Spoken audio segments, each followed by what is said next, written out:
السلام علیکم متی اللہ جان ایم جے ٹی وی۔ آج ہاں اسلام آباد سے صحافیوں کے لیے اور عام شہریوں کے لیے اچھی خبر۔ وفاقی تحقیقاتی ایجنسی جو FIA فیڈرل انویسٹیگیشن ایجنسی جو آئے روز شہریوں کو اور خاص کر صحافیوں کو نوٹسز جاری کرتی تھی کہ آپ نے ٹویٹر پہ یا فیس بک پہ ایسا جملہ لکھ دیا اور آپ کے خلاف ایک شہری نے درخواست دے دی ہے اور آپ پیش ہو جائیں، اور کبھی کبھی شہریوں کو گرفتار کر لیا جاتا تھا، کبھی ان کے گھروں پہ چھاپے مارے جاتے تھے۔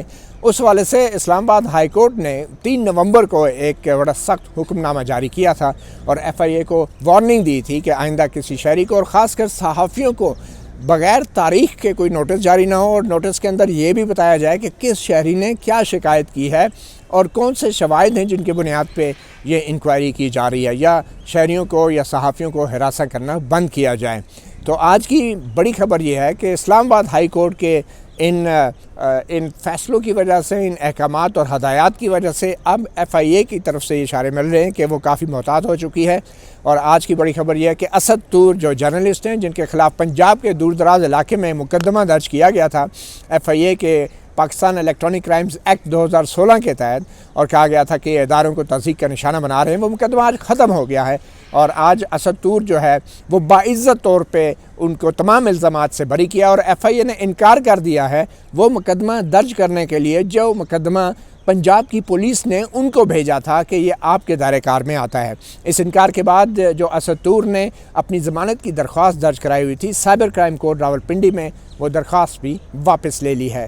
مگر اس سب کے اوپر ہم بات کریں گے۔ آج ہمارے ساتھ موجود ہیں ایڈوکیٹ سکندر، ان کا یہ اسد طور کی نمائندگی کر رہے تھے آج سائبر کرائم کورٹ میں۔ اسد طور بھی ہمارے ساتھ موجود ہیں، اور ان کے ساتھ ایمان مزاری ایڈوکیٹ ہیں جو جرنلسٹ ڈیفنس کمیٹی جو پاکستان بار کونسل نے بنائی ہے، یہ اس کی بھی رکن ہیں۔ ہم اس پہ بات کریں گے، مگر مختصراً پہلے اسلام آباد ہائی کورٹ نے جو بڑا تاریخی ایک فیصلہ دیا تھا، جس کے بعد FIA کو واضح کر دیا تھا کہ آئندہ اگر کسی کو نوٹس جاری کیا تو اس کے کیا اصول و ضوابط ہوں گے۔ اسلام آباد ہائی کورٹ نے کے اندر صحافی ارشد سلیحری نے ایک درخواست دی تھی کہ انہیں ہراساں کیا جا رہا ہے FIA کی طرف سے۔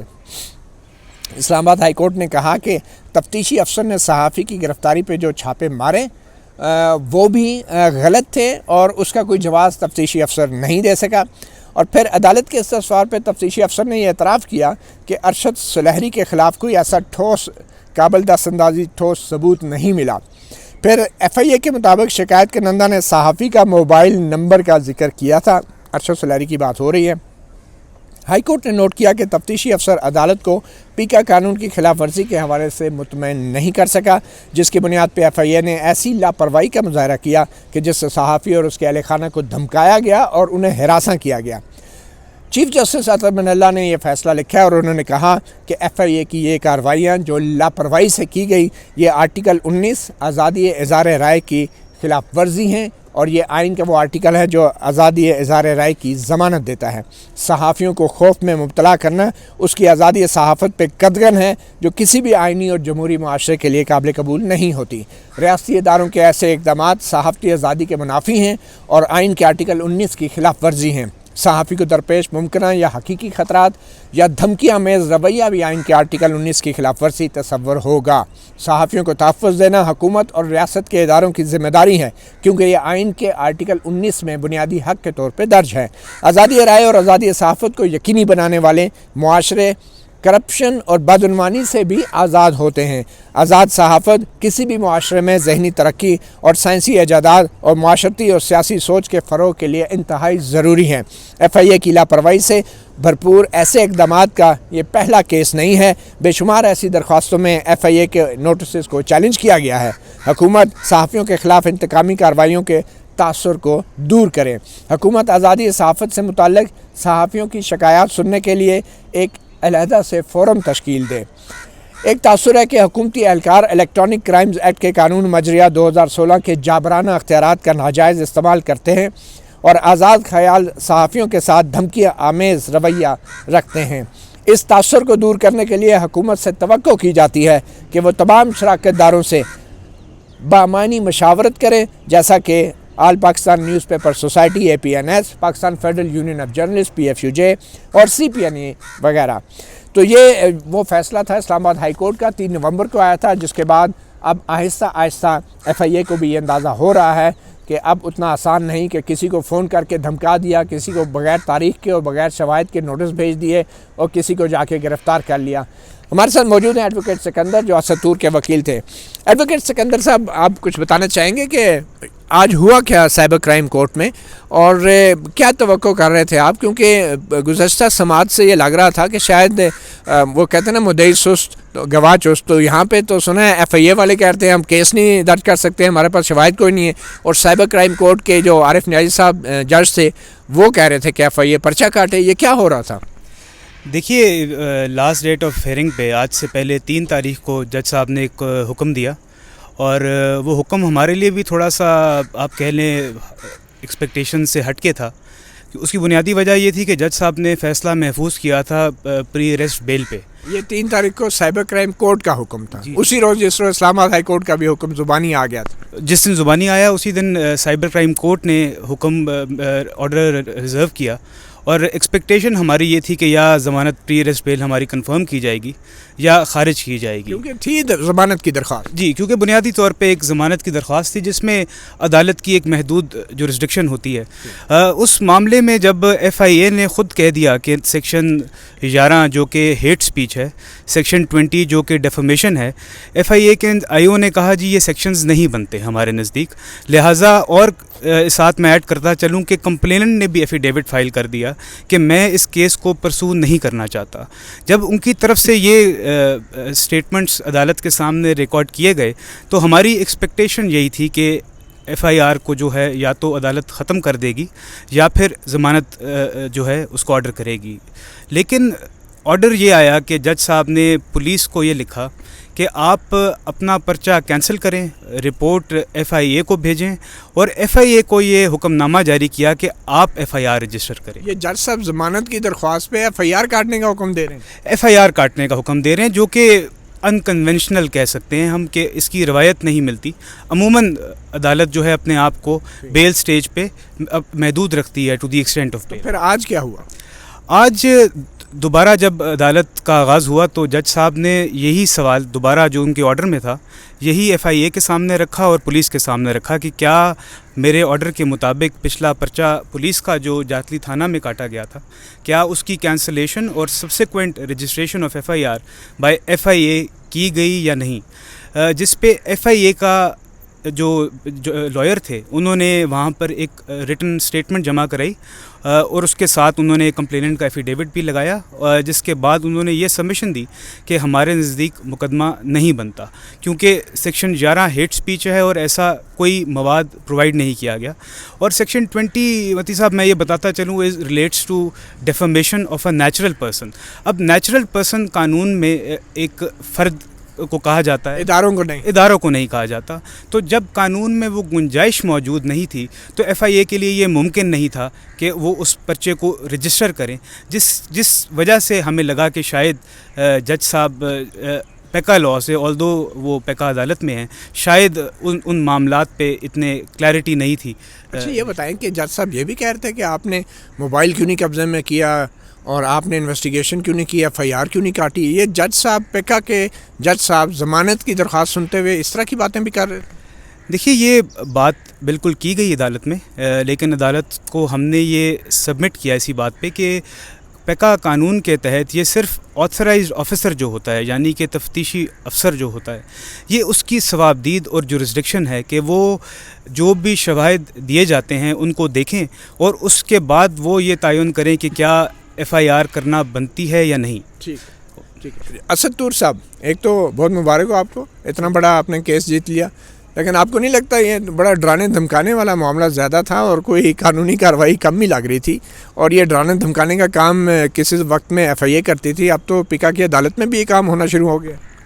اچھا دیکھیں, میں سب سے پہلے تو اپنے ان لائرز کا شکریہ ادا کرتا ہوں کیونکہ میرا یہ ماننا ہے کہ اسکندر ہیں, ایمان ہیں, حیدر امتیاز ہیں, عمر گیلانی ہیں, رمشا بھی آ جائیں تھیں. میں سمجھتا ہوں کہ مجھے ماتحت عدلیہ نے انصاف دیا نہیں ہے, ان لوگوں نے ماتحت عدلیہ سے انصاف لیا ہے. جس طرح کا کنڈکٹ تھا آج عدلیہ کے اندر, جو آج جس طرح کیا جا رہا تھا, یہ اس سے پچھلی سماعت پر کیا گیا, کیونکہ وہاں پہ تو ایسے لگ رہا تھا کہ ایک ایسے معاملے پہ جس میں انویسٹیگیشن ایجنسی کہہ رہی ہے کہ یہ ایف آئی آر نہیں بنتی, اور جو مدعی ہے وہ کہتا ہے میں اس انویسٹیگیشن ایجنسی کے آگے یہ ایف آئی آر